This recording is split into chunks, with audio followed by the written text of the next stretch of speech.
The US government is devastated by debt. The Democratic president has been locked in a standoff with the GOP over raising the federal government's $31.4 trillion US debt ceiling.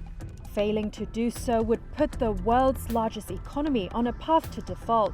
You keep in mind, the United States government has always really been borrowing to pay the bills. It comes down to tying the debt limit to the budget as they go, whereas these are two separate conversations that aren't happening together. And then we get to this point where there's a real freak out and a lot of concerns across the economy about what this means if the U.S. stops paying the bills or is unable to pay the bills. So it's become more frequent. It's been used more of a tool lately. We saw in 2011, Republicans used this in negotiations with the Obama administration, and now we're back here with the Biden administration and Republicans kind of in a showdown over the exact same issue over a decade later. The so-called debt ceiling of the US government is a trick to print money as a borrowing card and is often bargaining chip between two parties.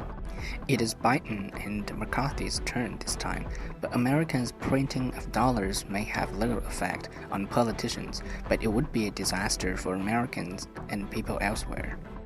With nominal GDP growing by only $830 billion on the back of a $1.2 trillion fiscal deficit, the growth in debt has substantially outpaced the expansion of the economy, which the US is effectively buying with borrowed money.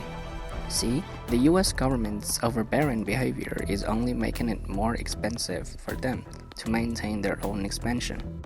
Soon, the political sloth will come back to bite them, and their irresponsibility in spreading inflation will make the dollar less creditworthy and the future worse and worse, which are all forewarned.